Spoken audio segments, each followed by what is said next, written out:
Life Christian Television presents a special presentation on mental health through a biblical view. Pathway to Healing and Wholeness with your host, Lisa Eady. Welcome to Pathway of Healing and Wholeness. I'm your host, Lisa Eady, Christian counselor and author of the book, The 7 Principles of Healing Trauma. Today, we have a very necessary show. We're going to talk about relationships. But more importantly, we're going to talk about specifically the marital relationship. So this show is good for you if you are married or even if you're planning to be married. Or maybe it's going to be a while in your future before you're married. But this show can still help you today because we're going to talk about how to have healthy relationship. We're going to talk about things that can help our marriage if it's gotten off track, or how to prevent it from getting off track. In our world today, the busyness of life, the busyness of responsibilities, and just how much we have to do every day can put pressure on your marital relationship. It can put undue pressure on your family. And when our marriages suffer, we know that our children suffer. God had a lot to say about marriage and just how important that covenant was to Him. When we stand before God and before our family and friends and our church family, and we make a commitment, a covenant to love one another until we go to eternity. It's a very serious thing. Hebrews 13:4 said, "Let marriage be held in honor among all." Marriage is an honorable thing. And usually when we get married, I share the belief that God puts a mandate on that marriage. That you have a destiny. You have work to do for the Lord. But once you get married, now there's a mandate on the marriage.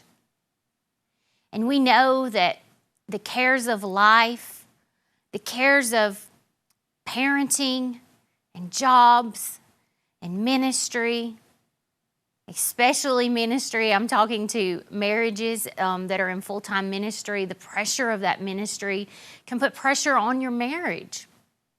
So how do we stay connected to that one that we vowed to love into eternity?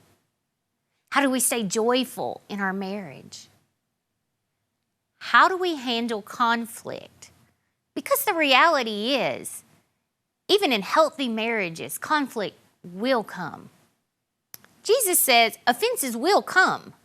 It happens. We're human beings living together. And in our humanness, we're going to have some conflict. We're going to have some difference of opinion. So today we also want to talk about how do we fight fair? How do we have a healthy conflict with our spouse that in turn grows our marriage and adds to our marriage bank instead of making a deduction? Our brains and our bodies were hardwired for connection and love. What does the Bible say? It is not good for man to be alone. I'm going to give him a helpmate. And God created Eve for Adam. So from the beginning, it has been so that we were wired, and neuroscience backs this up, that we are wired for connection with the opposite sex. We are wired for love with them. So Matthew 12:26 has something interesting to say about this. In the Passion Translation, it says, "Any kingdom that fights against itself is reduced to ruins. Any family or community splintered by strife will fall apart." I want to help you with that today. I don't want your home to be a war zone. I want it to be a place of solitude, a place of peace, a place of joy where you can feel the presence of the Lord knitting your family together. That then your family is an example of a love of Christ. That your children see a healthy marriage. So then they can have a healthy marriage. Children don't learn what you say, they learn what you live. So your example of how you interact with your spouse is putting seed into them of what a relationship should look like. So is that seed healthy or unhealthy? So rules for a healthy marriage. How can we boost the health of our marriage? How can we have healthy communication, which we know is essential for healthy marriage? Not just communication, but healthy, edifying communication. How can we do that? One way to do that is to practice active listening. Many times we listen to respond. We don't listen to hear, we listen to respond. While our spouse is talking, instead of really hearing them out, we're thinking of what we're going to say back. We're thinking of how we're going to respond, how we're going to outdo what they said, or how we're going to prove our point. But active listening is a communication skill that involves going beyond simply hearing the words that another person is saying, but with a seeking to understand what they're saying. Seeking to understand the intent behind what they're saying. So that's one way we can boost our healthy communication, is by practicing active listening. When you practice active listening, there's a few things that you keep in mind. You want to have good eye contact with your partner when they're speaking. You want to use nonverbal cues that shows you're still listening. Maybe if they have a long thing to say, we want to make sure that we're nodding our head, that they know we are engaged, and that what they have to say is important to us. And that is where the eye contact and the nonverbal cues come in. We want to ask open-ended questions so we can get a further response, because remember, we're listening with the intent to understand, not just to hear. But then we want to withhold judgment and advice. We're listening to understand. We're not trying to criticize or give judgment or advice on what we think they should do. But part of this healthy communication is learning how to do the skill of active listening. Because when we don't do this, we can get stuck in the negative cycle of conflict. Maybe that's where you're at today. Or maybe there's been a time in your past where you felt like all we do is argue over the simplest things. We're not on the same page anymore. Have you ever said that? I feel like we're falling out of love. I feel like my spouse is going one way and I am going another, and our paths have changed. We've grown apart. We're different people since we got married. I've heard all those in my counseling office from spouses that have come for marital counseling. All those examples of feeling like they're on a different path, feeling like they're going different ways in life, feeling like they've grown apart and that they just fight all the time. That is called a cycle of conflict. And a cycle of conflict is simple. It's when constantly, in a cycle which is perpetual, a pattern forms and the behavior of one person is continually triggering the behavior of another person. So you have people arguing over simple things that don't even matter. Who did the dishes? Who took the trash out? And then we begin to start keeping score.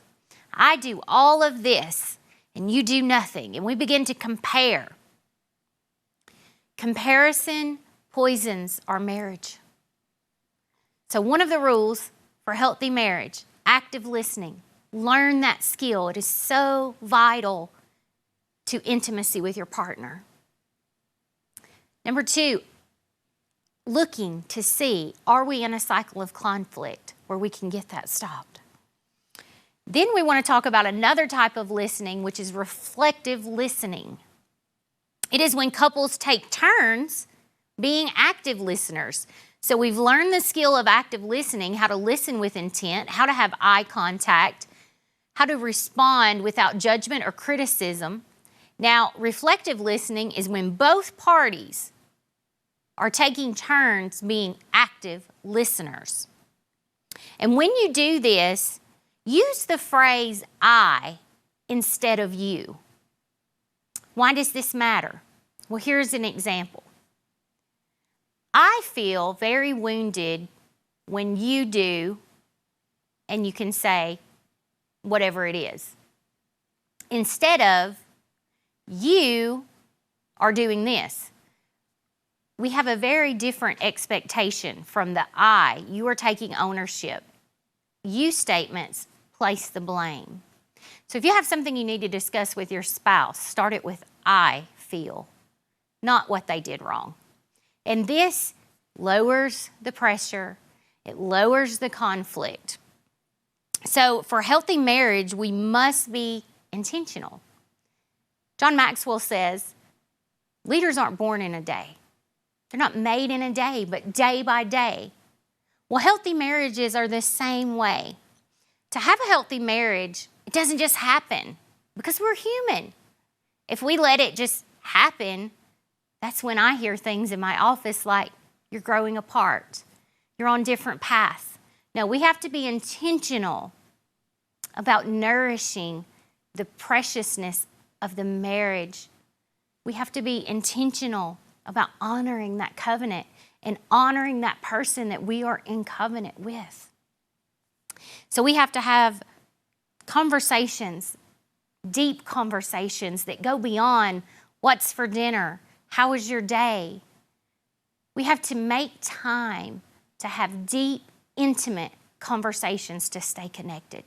It is so vitally important to how we perceive our spouse. So oftentimes we get so busy. We go to work, we have dinner, maybe children are in extracurricular activities, we have church, that we get so busy, days will pass, and we haven't been intentional with one another. Maybe you're just passing, ships passing in the night, so to speak, and we are just saying things like, how are the kids, and what's for dinner, and, is my shirt clean, or did you take the trash out? So we have to block out times to build a healthy, successful, happy marriage. And that comes with intentional, deep, intimate conversations using active listening and using reflective listening for both parts to practice active listening. We need to pray together. This builds intimacy, not as much as sexual contact, but it is vitally important. Sexual contact builds intimacy on a sexual level, but praying together builds intimacy on a spiritual level. And it helps us drop the judgment. It helps us love deeper. So if you are having a hard time right now in your marriage, I encourage you to start some of these practices, to start praying with your spouse every day, and in turn, pray for your spouse every day. Your love will increase as you pray for them. Your compassion to see their side will increase as you pray for them. Increase your cuddle time. So this is a fun one. Why would we increase our cuddle time?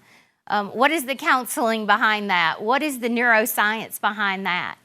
When we cuddle with someone we love, we realize, just like when we hug someone we love, that it feels nice, it feels happy. That is because when we cuddle, our brain releases oxytocin, the feel-good hormone, but also it lowers cortisol, the stress hormone.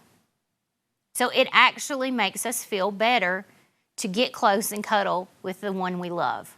So we have to be intentional. You have to mark out time for that. We need to identify our partner's love language. Dr. Gary Chapman talks about this extensively in his book, The 5 Love Languages. It's a great tool. And he talks about understanding how your partner receives love and then begin to offer love in that way so that they feel love, because we receive love different ways. And he gives 5 examples: acts of service, receiving gifts, words of affirmation, quality time, and physical touch. and there's a free test you can take online to see what your love language is and what the love language of your spouse is. It's a great tool, because if you give love in giving gifts because that's how you receive love, well, let's say your partner's love language is words of affirmation. So you feel like, I'm giving 100%. I'm buying gifts. Maybe I'm doing acts of service and taking the trash out. But your partner doesn't feel love because the way they receive love is words of affirmation. So they feel like you're doing nothing and you feel like you're doing everything because you're giving love in the way you want to receive it. But that's not how they receive love. So understanding how our partner feels love. Maybe it is words of affirmation. Maybe it's acts of service where we can better give them the love they need, where we can show them the love that they deserve to be shown.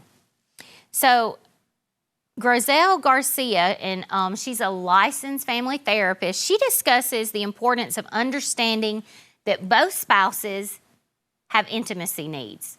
And she calls this an intimacy bucket, and she breaks it up into 5 levels of intimacy. Because when we hear intimacy, many times we just think of physical intimacy. But we are intelligent beings with a design that God created for us to think and move and breathe, and He has made humans a brilliant design. We were created by God so intricately. Our brains have such a capacity to change and to learn and to understand.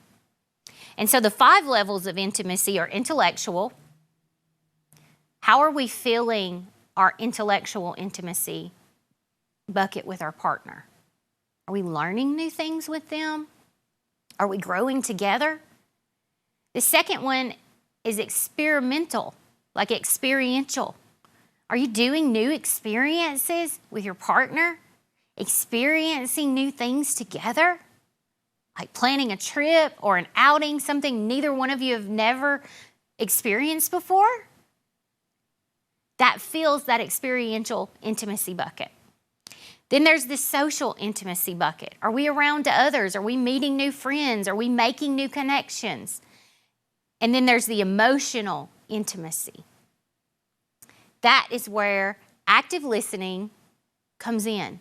Are we understanding their emotional needs? That's where the 5 love languages come in. Are we really seeking and listening to understand and feel that intimacy bucket with our partner? And the last one is physical intimacy. Are we making ourselves available to feel that physical, sexual intimacy bucket? Because all 5 of these different types of intimacy are necessary in growing a healthy marriage. Ephesians 4:26 says, don't go to bed angry. It says, be you angry and sin not. Don't let the sun go down on your wrath. So that's great marital advice. If there is conflict, have a conversation before bed. Have you ever tried to sleep when you're angry with your partner? You don't sleep very well. You toss, you turn, you assume. None of these things are good for a healthy marriage. So one of the rules for a healthy marriage is fix it before you go to bed. Discuss it before you try to sleep. Have a healthy conversation. And maybe it is said that we need to discuss this tomorrow, but at least give love an opportunity to fill that void, to fill that conflict, and try to understand your partner. We want to fight fair. When we talk about rules for a healthy marriage, we have to talk about conflict. We have to talk about fighting, or as my husband and I like to call it, intense fellowship that we have. We have to discuss that because the reality is conflict is going to come. You are going to see something very different than your spouse sometimes. Some of us more than others. So how do we have conflict in a healthy way that furthers the health of the marriage instead of poisoning the marriage? How do we do that? Here are some rules for healthy conflict within a marriage. Do not hold grudges. This poisons our marriage. When you are having conflict, when you are having that intense fellowship and emotions are running high, you want to calm down before you come to talk. You may need a timeout. You may need to take a walk.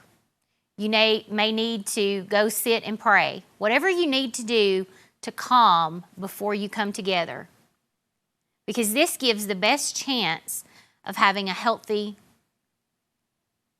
back and forth, a healthy conflict conversation to get to the root of the problem. There are no winners and losers, remember that. If somebody loses, the marriage loses. We're not trying to win an argument with our spouse and prove that we are right. We are seeking to understand what they're saying, what their need is, and how can this better our marriage. When you're having healthy conflict, you want to stay at the topic at hand. We're not talking about what our partner did last week, last month, last year. We are talking about the conflict that is right there. And that will help us from bringing up grudges, bringing up old things. So we also want to always avoid name calling. We want to watch our tone of voice. We don't want to yell. We don't want to assume. You don't want to criticize. You don't want to use words like always or never. That's too broad of a spectrum to say you always act like this or you never hear my heart. We don't want to say that. That just puts a wall up where we can't communicate. We want to be quick to listen and slow to speak. Never threaten to leave. When you argue with your spouse, if you say, well, I can just leave, I don't want to be here, I want a divorce, you need to put rules of engagement. And one of those should be that you never threaten to leave. Because the goal is that you want to honor the covenant you made with your spouse and with the Lord.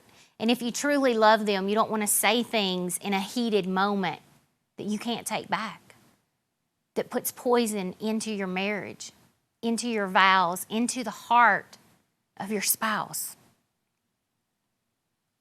Say I'm sorry quickly and don't label them.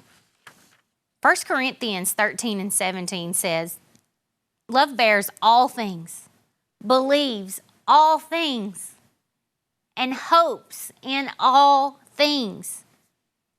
And love endures all things. Could you take that scripture and replace it with your name? Could you say, I bear all things, I believe all things, I hope in all things, and I endure in all things? Is that a picture of your love for your spouse? Because this is the standard God has set. Proverbs 15 and 1 says, a soft answer turns away wrath. That is why one of the rules for engagement in healthy conflict is to watch your tone. If somebody is yelling and they're getting loud and they're passionate and they're upset and they're here and you get loud and you try to be louder than them, then they're going to come up here and the conflict just rises and rises. But if someone is angry and you speak so gently to them, their level of frustration will begin to fall. There's so much good advice in the Bible about relationship, about marriage, about conflict. God has made a way for us to have a healthy marriage. The rules for engaging in healthy conflict for when it comes will help you if you apply these simple principles to your marriage. 1 Peter 4 and 8 says, above all, keep loving one another earnestly, since love covers a multitude of sins. We have to remember that when we're angry. to keep loving one another honestly, earnestly. To keep loving one another earnestly. Think about that. When we're upset with our spouse, this isn't a stranger. This isn't our enemy. This is our life partner. This is the one that we made vows with and took covenant with. And the goal is to have a joyous, happy, healthy marriage that grows happy, healthy, strong children. How do we do that? By living an example of Christ's love toward one another.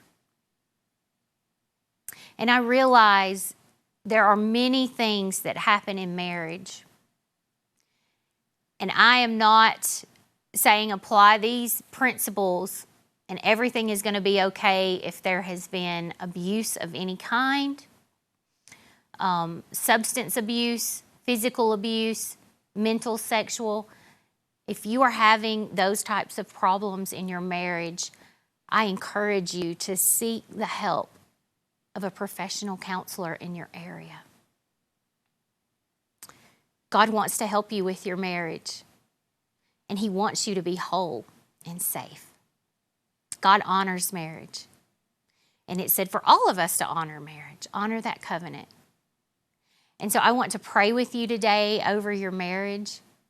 And I just ask that God would bless everyone watching. God, that you would take their marriages and knit their hearts together. Father, that two have become one.